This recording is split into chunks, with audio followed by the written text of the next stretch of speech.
قربانی سیدنا ابراہیم خلیل اللہ علیہ وصلاۃ وسلام کی سنت ہے، جسے اللہ رب العزت نے قیامت تک کے لیے برقرار رکھا۔ ہر سال یہ سنت زندہ جاوید ہوتی ہے اور دنیا بھر میں قربانیاں ہوتی ہیں، اور قربانی کے ساتھ اللہ تعالیٰ کی کبریائی بلند ہوتی ہے، کثرت سے تکبیرات پڑھی جاتی ہیں۔ کہ ابراہیم علیہ السلام کی یہ سنت ہے، جن کی ملت، جن کا طریقہ اور اسوہ پوری دنیا کے لیے ایک مثال کی حیثیت رکھتا ہے۔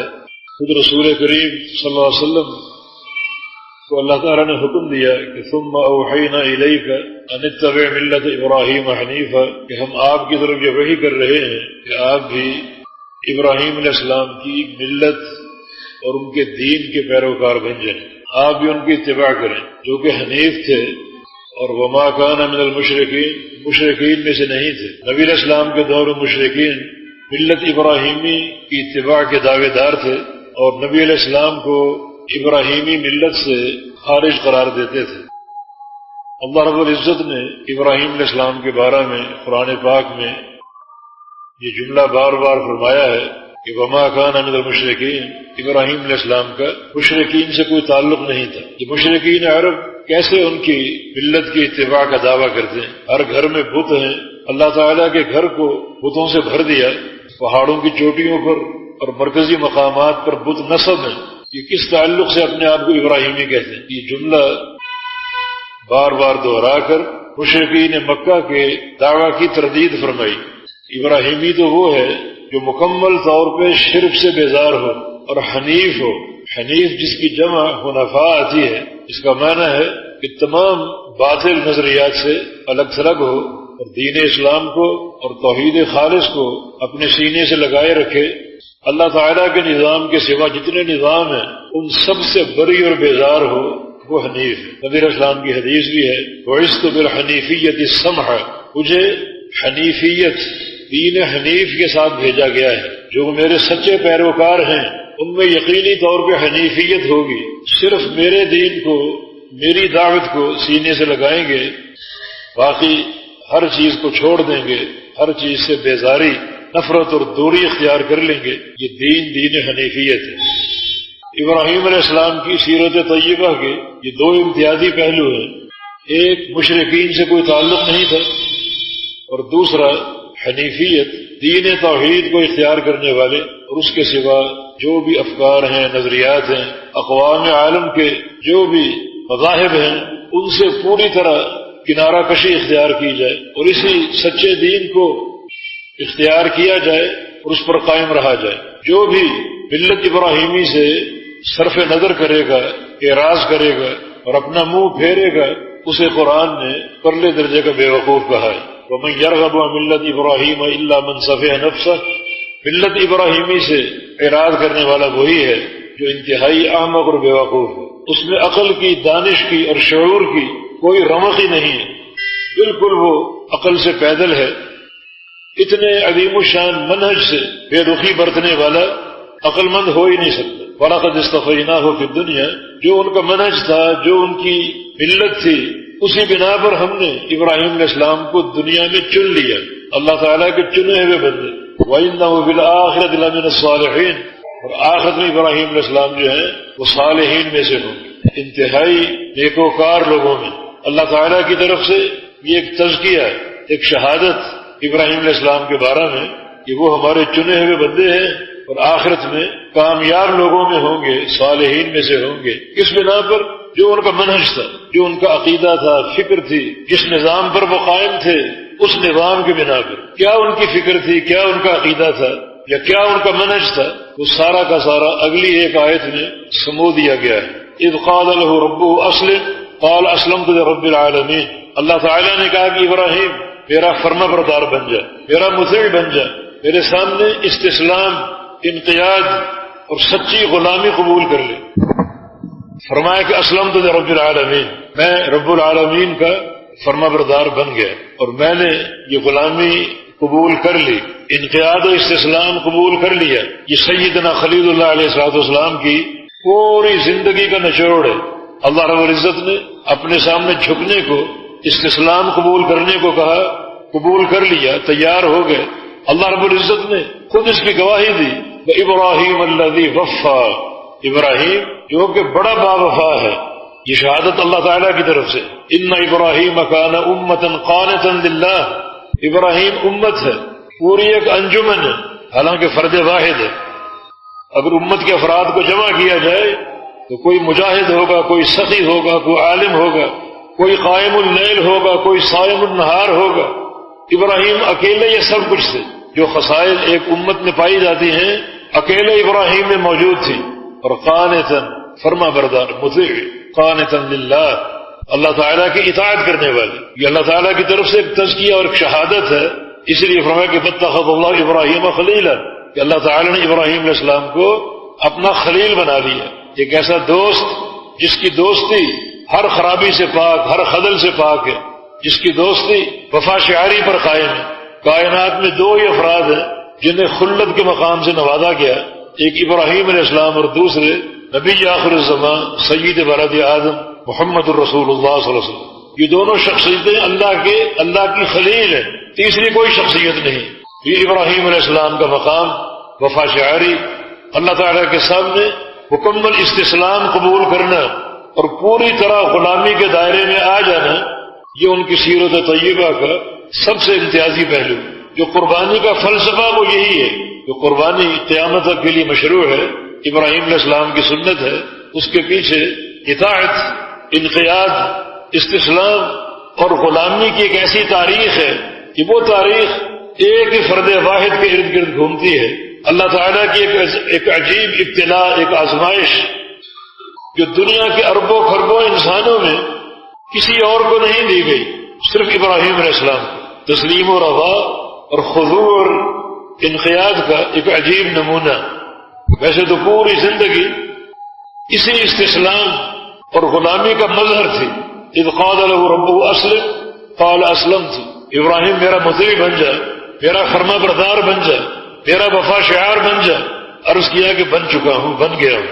اگر بن گئے ہو تو پھر بڑے کڑے امتحان، غلامی اور استسلام کا دعویٰ کرنے والا اللہ تعالیٰ کے امتحانات سے بچ نہیں سکتا۔ اشد البلاء علی الانبیاء ثم الامثل فالامثل، سخت تکلیفیں نبیوں پر آتی ہیں کیونکہ نبی سب سے زیادہ اللہ کے مطیع اور فرما بردار ہوتے ہیں، سب سے زیادہ اللہ کی اطاعت اور اس کے سامنے استسلام کو قبول کرنے والے ہوتے ہیں، تو سب سے سخت آزمائشیں نبیوں پر آتی ہیں۔ انبیاء کے بعد وہ لوگ جن کا درجہ اور مقام انبیاء کے بعد ہے، اور غالباً یہ علماء ہیں۔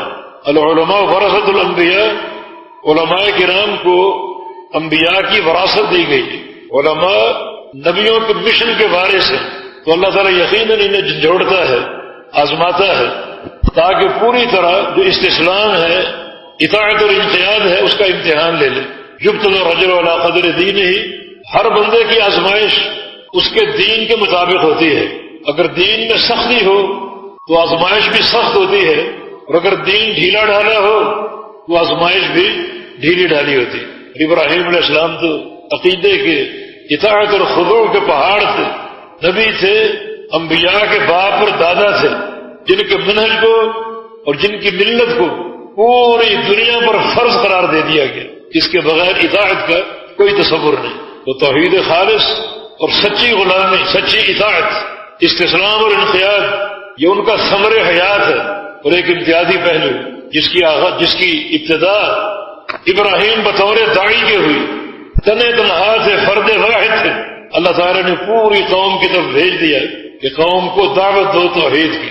قوم کو دعوت دی، اپنے گھر سے مشن کا آغاز کیا، اپنے باپ آدر کو دعوت دی، یا ابت لم تعبد ما لا يسمع ولا يبصر ولا يغني عنك شيئا، ان کی پوجا کرتے ہو، نہ وہ دیکھتے ہیں، نہ وہ بولتے ہیں، اور نہ آپ کے کسی کام آ سکتے ہیں۔ یا ابت انی قد جاءنی من العلم ما لم یأتک فاتبعنی اہدک صراطا سویا، ابا جان میرے پاس اللہ کا علم آ چکے، اللہ تعالیٰ کی وحی آ چکی جو آپ کے پاس نہیں ہے، میرے پاس ہے، میری پیروی کر لو، میری اتباع کر لو، یہ صراط مستقیم ہے۔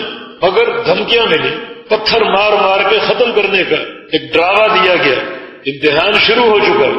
اور اس سے بڑھ کر نمرود وقت، اپنے آپ کو خدا کہنے والا، اپنی پوجا کی دعوت دینے والا ابراہیم نمرود کے پاس جا، الم تر الی الذی حاج ابراہیم فی ربہ، نمرود کے ایمان میں پہنچ گئے اور اس کی آنکھوں میں آنکھیں ڈال کر توحید کا پیغام پہنچایا۔ یہ سب اطاعت کا امتحان، قوم کو سمجھایا، اپنے باپ کو سمجھایا، وقت کے حاکم کو دعوت دی، ہر طرف سے دھمکیاں ہی دھمکیاں دی، حتیٰ کہ یہاں تک کہہ دیا گیا کہ حرقوہ وانصروا آلہتکم، کہ ایسا کرو ابراہیم کو جلا دو اور اپنے معبودوں کی مدد کرو۔ ہے نا حماقت، معبود مدد کرتے ہیں اور یہ معبودوں کو مدد دے رہے ہیں، اس کو جلا دو۔ ہمارے بتوں کے خلاف بولتا ہے، اسے جلا دیا جائے۔ اور یہ بھی ایک عجیب آزمائش تھی، اس پر بھی 100% پورا ہوتا ہے۔ جلانے کے لیے قوم نے اپنے بھرپور وسائل تج دیے، ایک ایسی آگ جلا ڈالی جو شاید کبھی بھڑکی ہو، شاید ہی کبھی چشم فلک نے دیکھی ہو، اس میں ڈالے گئے۔ اس قدر حرارت تھی، شدت تھی، تمازت تھی کہ قریب جانے کی ہمت نہیں ہو رہی۔ اب قریب کون جائے، کون ان کو ڈالے؟ پھر شیطان لعین نے ایک آلہ بنانے کا مشورہ دیا، من جنیق، جسے آپ توپ سمجھ لیجیے، جس کا گولہ دور سے داغا جاتا ہے۔ چنانچہ من جنیق تیار ہوئی جس میں ابراہیم علیہ السلام کو ڈالا گیا۔ فرشتے کیسے برداشت کرتے؟ فرشتوں کا بوجھ اس منجنیق پر تھا اور وہ چل نہیں پا رہی تھی۔ پھر شیطان مردود پہنچ گئے کہ یہاں فرشتوں کا وزن ہے، اگر یہ ہٹانا ہے تو انہیں برہنہ کر دو۔ برہنہ انسان ہو تو فرشتے وہاں سے چلے جاتے۔ چنانچہ ابراہیم علیہ السلام کو برہنہ کیا گیا۔ یوں یہ وہ شخصیت بن گئی جسے سب سے پہلے اللہ کی راہ میں بے لباس کیا گیا اور برہنہ کیا گیا۔ نبی علیہ السلام کی حدیث ہے کہ ان اول من یکسا یوم القیامت ابراہیم، قیامت کے دن سب سے پہلے جنت کا لباس ابراہیم علیہ السلام کو پہنایا جائے گا۔ انہیں سب سے پہلے اللہ کی راہ میں برہنہ کیا گیا۔ پوری دنیا برہنہ آئے گی۔ انکم تحشرون ربکم حفاۃ عراۃ غرلا، اپنے رب کی طرف اٹھائے جاؤ گے ننگے پاؤں، ننگے بدن اور ختنہ کے بغیر، جیسے پیدا ہوئے تھے۔ ام المومنین نے پوچھا یا رسول اللہ صلی اللہ علیہ وسلم اذا ينظر بعضهم الى بعض، اگر مرد عورتیں برہنہ ہوں گی تو ایک دوسرے کی طرف دیکھیں گے، مرد عورتوں کو دیکھیں گے، عورتیں مردوں کو دیکھیں گی۔ رسول اللہ صلی اللہ علیہ وسلم نے ارشاد فرمایا کہ عائشہ الامر افظع، نہیں قیامت کا معاملہ اس قدر ہولناک ہوگا کہ کسی کو دیکھنے کی ہوش ہی نہیں ہوگی، بس نفسی نفسی نفسی نفسی، ہائے میرا کیا بنے گا، میرا کیا بنے گا۔ یہ قیامت کا وقوع ہے جس کی شدت کو دیکھ کر، جس کے چہرے کو دیکھ کر اتنے سخت آسمان ریزہ ریزہ ہو جائیں گے، زمینیں ٹوٹ پھوٹ جائیں گے، سورج چاند ستارے بے نور ہو جائیں گے، پہاڑ روئی کے گالے بن کے اڑیں گے اور بالآخر وہ بھی ریزہ ریزہ ہو جائیں گے۔ سمندروں کا پانی کھولے گا پیچھے کی حرارت کی وجہ سے۔ وَإِذَا الْبِحَارُ سُجِّرَتْ، جب سمندروں کو بھڑکا دیا جائے گا اور بالآخر یہ پانی بھی خشک ہو جائے گا، پہاڑ زمین سے اکھڑ جائیں گے اور یہ ابھار سارے ختم ہو جائیں گے، سمندروں کی گہرائی بھی ختم ہو جائے گی اور زمین بالکل برابر ہو جائے گی، کوئی نشان نہیں، کوئی سایہ نہیں، کوئی اونچ نیچ نہیں، کوئی نشیب و فراز نہیں۔ یہ قیامت کا وقوع ہے۔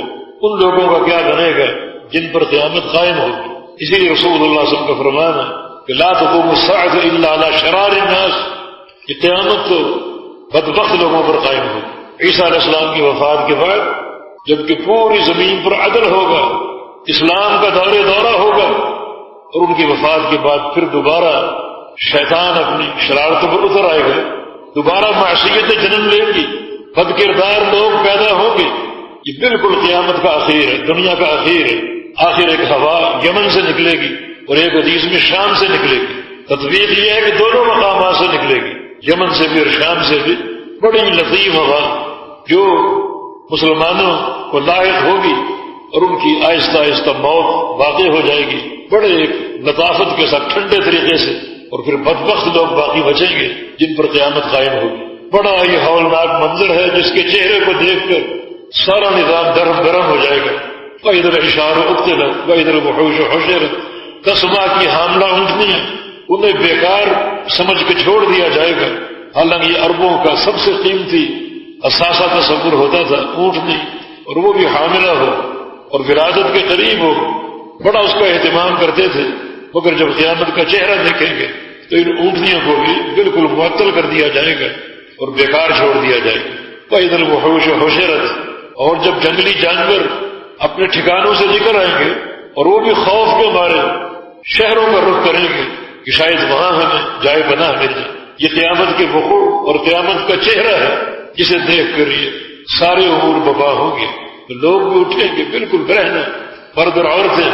عائشہ صدیقہ نے پوچھا کہ لوگ تو دیکھیں گے دوسرے کو، اور میں نے الامر افضع، معاملہ بہت ہی سنگین ہوگا اور بہت ہی ہیبت ناک ہوگا، کسی کو دیکھنے کی ہوش نہیں ہوگی۔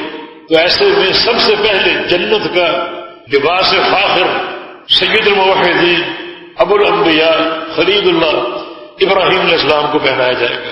اللہ تعالیٰ بڑا قدردان ہے، اللہ رب العزت یقیناً ان کی برہنگی کی قدر کرے گا، چنانچہ برہنہ کر کے وہ قوم ان کو آگ میں ڈالنے میں کامیاب ہو سکی۔ ابراہیم علیہ السلام کی زبان پر نعرہ توحید تھا، حسبنا اللہ و نعم الوکیل، ہمیں اللہ کافی، اور وہ سب سے بہترین کارساز۔ یہ ابتدا ایک ہی شخصیت کی ہوئی، اللہ پر توکل، اس کے کارساز ہونے کا عقیدہ، اسی کو کافی سمجھنا اور قرار دینا۔ ابراہیم علیہ السلام کی اس آزمائش کا یہ ایک ثمرہ ہے کہ اللہ ہی کارساز ہے، اسی پر توکل رکھا جائے، اسی کو کافی سمجھا جائے، اور یہ وظیفہ ہماری زندگی کا حصہ بن جائے۔ حسبنا اللہ و نعم الوکیل، حسبنا اللہ و نعم الوکیل۔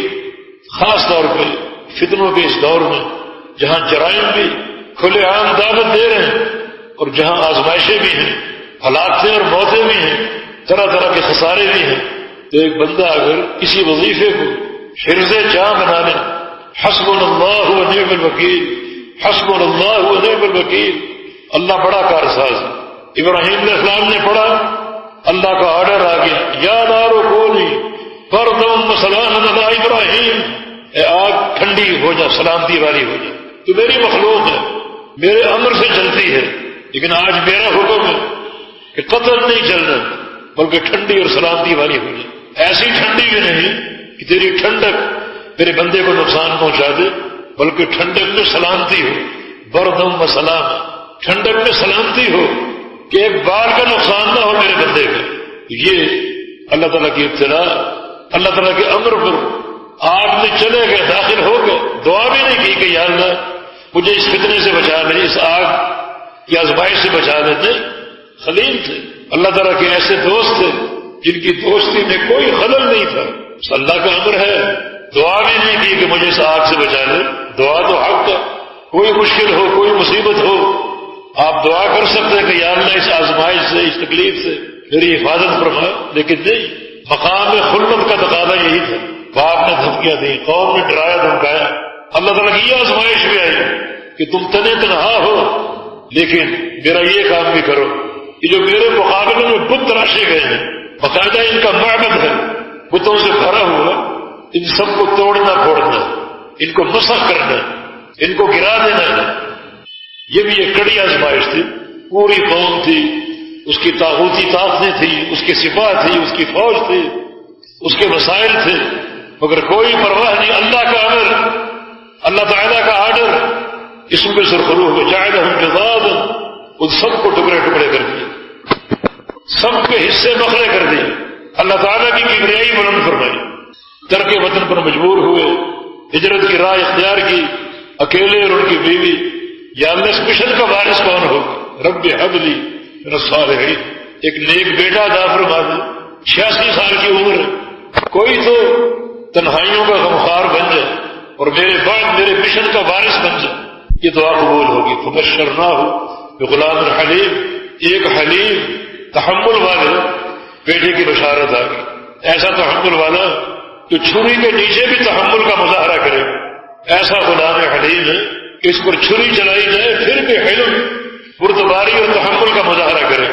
چنانچہ بیٹا مل گیا، کچھ تنہائیاں دور ہوئی، ایک اور امتحان آ گیا، اپنے اس بیٹے کو اور اس کی والدہ کو فلاں مقام پر جنگل میں تنہا چھوڑ دی۔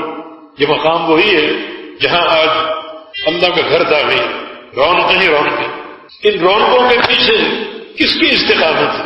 دن رات وہاں رونقیں ہیں اور بعض اوقات لاکھوں افراد ہوتے ہیں، لیکن آج وہاں تنہائی تھی، جنگل تھا، بیابان تھا، نہ کوئی اناج تھا، نہ کوئی پانی کا انتظام تھا۔ اس اللہ کا امر آ گیا، ابراہیم بالکل تنہا ہو گئے، پہلے بیوی ساتھ تھی، بیٹے کی درخواست کرتے بیٹا مل گیا، اب بیٹا بیوی دونوں کو اللہ کے حکم پر سرزمین عرب پر چھوڑ آئے. ربنا انی اسکنت من ذریتی بواد غیر ذی زرع عند بیتک المحرم ربنا لیقیموا الصلاة فاجعل افئدة من الناس تهوی الیہم وارزقهم من الثمرات لعلهم یشکرون. دنیا اور آخرت کی بھلائیوں کی اور برکتوں کی دعائیں کر دی، اللہ نے قبول کر لی. آج اس سرزمین پہ ہر طرح کی بھلائیاں موجود ہیں، ہر طرح کے پھل موجود ہیں. وارزقهم من الثمرات، پھلوں کی روزی دینا اللہ نے ایسی قبول کر لی کہ پھلوں کے وہاں ڈھیر لگا دیے، ہر وقت موجود ہیں، ہر وقت دستیاب ہیں. جب سرزمین مکہ پر افراد ہزاروں کی تعداد میں ہوں پھر بھی پھل ختم نہیں ہوتے، اور جب حجاج کرام پہنچ جائیں اور 25-30 لاکھ کا اجتماع ہو پھر بھی پھل ختم نہیں ہوتے. ابراہیم علیہ السلام کی دعا. فلما بلغ معه السعی، یہی بیٹا جب چلنے پھرنے کے قابل ہو گیا، ہلکے ہلکے قدموں سے دوڑ رہا ہے، چل پھر رہا ہے، ایک اور امتحان آ گیا کہ ابراہیم اس بیٹے کو ذبح کر دے، اس بیٹے کو ذبح کر دے، خود ذبح کر. فلما بلغ معه السعی قال یا بنی انی ارى فی المنام انی اذبحک فانظر ماذا ترى. جب اس مقام پر لے کے جہاں ذبح کرنا تھا اور اللہ کے امر کو نافذ کرنا تھا، ابراہیم میں نے خواب میں دیکھا ہے تجھے ذبح کر رہا ہوں. اسماعیل میں نے خواب میں دیکھا تجھے ذبح کر رہا ہوں، تیرا کیا خیال؟ یہاں اشکال نہیں ہے. اسماعیل کی رائے کیوں نہیں؟ آپ تو خلیل اللہ ہیں، ان سے کیوں پوچھا؟ جاتے اور جا کے ذبح کر دیتے. لیکن نہیں، اللہ کی منشا اور حکمت بھی یہی تھی کہ یہ ایک لازوال کا داستان دونوں باپ اور بیٹے کے ارد گرد گھومے. بیٹے سے پوچھا، بیٹا باپ سے پہلے تیار تھا. ابا جان یہ خواب نہیں ہے، افعل ما تؤمر، یہ تو اللہ کا امر ہے، اس کو فوراً کر گزریے، پوچھنے کی کیا ضرورت ہے. دونوں نام امر ہو گئے. اسماعیل اپنے باپ کا فرما بردار، اللہ کے امر کا فرما بردار، حالانکہ گلے پر چھری پھرنے، لیکن فوراً تیار. ابن کثیر نے لکھا ہے کہ سفید لباس زیب تن تھا. ابا جان اگر اسی طرح مجھے ذبح کیا تو یہ لباس خون سے بھر جائے گا، مجھے کفن کس چیز کا دیں گے؟ اسے اتارنے کم از کم یہ لباس کفن کے لیے محفوظ ہو جائے. یہ باتیں ہو رہی ہیں. فلما اسلم وتلہ للجبین، اللہ تعالیٰ کی طرف سے گواہی آ گئی. دونوں باپ بیٹے انہوں نے میری فرما برداری کا حق ادا کر دی. باپ چھری پھیرنے کے لیے تیار ہے اور بیٹا ذبح ہونے کے لیے تیار ہے. پیشانی کے بل لٹایا تاکہ ذبح کے وقت آنکھیں ٹکرا نہ جائے اور دل میں ترحم نہ آ جائے، اللہ کے امر کی تنفیذ میں تاخیر نہ ہو جائے. چھری پھیر رہے پھر نہیں رہی. اللہ نے آزمانا تھا، آزمان لیا. فلما اسلم، دونوں باپ اور بیٹے نے فرما برداری کا حق ادا کر دی. ونادیناہ یا ابراہیم، ہم نے ابراہیم کو پکارا، ندا کی، قد صدقت الرؤیا، کہ تم نے اپنا خواب سچا کر دکھایا، شاباش، سچے ہو تم، کامیاب ہو تم. ھذا یوم ینفع الصادقین صدقہم، آج کے دن سچے لوگ ہی کامیاب ہوں گے، وہی نجات پائیں. تم سچے ہو، تمہیں آزمایا گیا، تم پورے ہو چکے ہو. تم اور تمہارا بیٹا دونوں نے فرما برداری کا، اطاعت گزاری کا اور وفا شعاری کا حق ادا کر دیا. یہ ایک وہ عجیب اور وہ عظیم قصہ ہے، واقعہ اور داستان ہے کہ اس قربانی کے پیچھے وفدیناہ بذبح عظیم، ہم نے اس کے بدلے ابراہیم کو ذبح عظیم دے دیا. ذبح عظیم، جنت کا پلا ہوا مینڈا چھری کے نیچے آیا اور وہ ذبح ہو گیا. اسماعیل کو ہٹا دیا گیا. ابراہیم علیہ السلام نے آنکھیں کھول کر دیکھا، نیچے مینڈا ذبح ہے. اسماعیل علیہ السلام مسکرا رہے کہ اللہ کے امر کی اطاعت کے لیے تو ہم پوری طرح آمادہ اور تیار تھے. آگے جو اللہ کا امر، جو اس کی منشا اور تقدیر، اللہ کا امر نافذ ہو گیا اور اس کے بدلے ذبح عظیم مل گیا. ذبح عظیم کیا ہے؟ یہ قیامت تک کے لیے اس سنت کو زندہ جاوید کرنے کا معاملہ ہے. کروڑوں مسلمان ہر عید کے موقع پر جانور ذبح کریں گے، ایک ایک، دو دو، اتنا اللہ توفیق دے، اللہ کی تکبیریں گونجیں گی. ابراہیم تمہارے لیے یہ ذبح عظیم ہے، ہر ایک کی قربانی کا ثواب آپ کو بھی ملے گا، یہ اجر آپ کو بھی پہنچے گا. یہ اجر کی کیا جو ہے وہ اس وقت مقدار بن چکی ہوگی، اور قیامت تک یہ اجر پہنچتا رہے گا، ملتا رہے گا، ذل عظیم ہے۔ ہمیں یہ قربانی دے دی گئی بطور سنت کے، ہمیں چاہیے کہ کم از کم اس موقع پر ابراہیم علیہ السلام کی جو سیرت طیبہ ہے اس کے اس اہم حصے پر غور کریں۔ اذ قال له ربه اسلم، اللہ نے کہا میرے فرما بردار بن جاؤ، فرمایا کہ اسلم تو یا اللہ تیرا فرما بردار بن چکا۔ پھر بڑی آزمائشیں، بڑے امتحان ہیں، سب میں کامیاب ہو گئے، حتیٰ کہ آخری آزمائش بیٹے کو ذبح کرنے کی، فلما اسلم، اللہ تعالیٰ نے گواہی دے دی کہ دونوں باپ بیٹا میرے فرما بردار بن چکے، شہادت آ گئی، آسمان سے تزکیہ آ گیا۔ یہ اسلام اور استسلام، انقیاد، خضوع، اللہ کے سامنے اپنے آپ کو چکا دینا، اللہ تعالیٰ کی سچی غلامی قبول کر لینا، اصل یہ قربانی کا فلسفہ ہے۔ ہمارے اندر بھی استسلام آ جائے، اسلام آ جائے۔ اللہ رب العزت نے ہمیں اس آزمائش سے دوچار نہیں کیا جس سے ابراہیم علیہ السلام کو کیا تھا، ورنہ کون اس پر آمادہ ہوتا، کون تیار ہوتا۔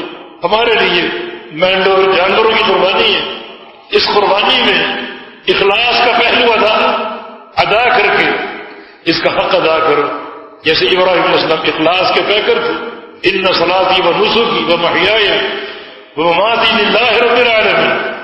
اس قربانی میں تم سچے ثابت ہو جاؤ۔ ابراہیم علیہ السلام بیٹے کی قربانی میں سچے تھے، تم ان جانوروں کی قربانی میں سچے بن جاؤ۔ نبی علیہ السلام کی سنت کی اطاعت ہر مرحلے پر، اور قربانی میں اخلاص کا جذبہ ہمیشہ ہمیشہ کے لیے، یہ قربانی کا صدق ہے۔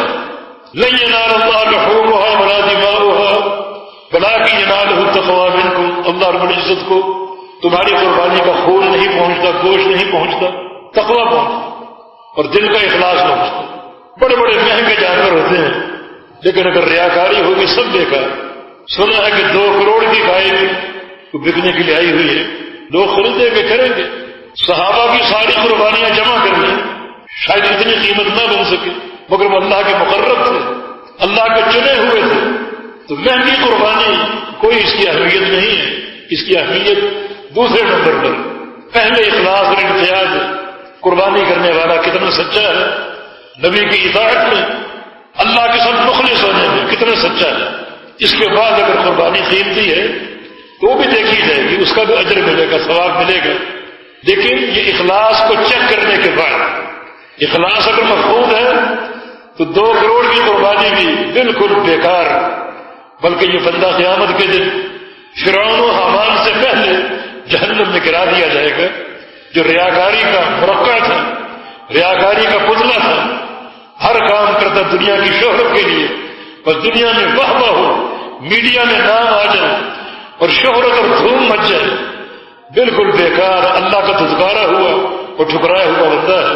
تو یہ صدق اخلاص اور صدق اطاعت ابراہیم علیہ السلام کی سیرت کا خلاصہ اپنے اندر پیدا کریں، تاکہ یہ قربانی کا امتحان اس سے منسرخرو ہو سکے، جو بڑا سستا امتحان ہے۔ ابراہیم علیہ السلام کو امتحان اس سے دوچار کیا گیا، مگر بیٹے کی قربانی کے ذریعے ہمیں چند روپے خرچ کر کے ایک جانور کی قربانی کرنی ہے، اس لیے اگر صدق اطاعت نہ ہو اور صدق اخلاص نہ ہو تو ہم ناکام ہیں، شکست خوردہ ہیں اور اللہ کے دین کے مجرم ہیں۔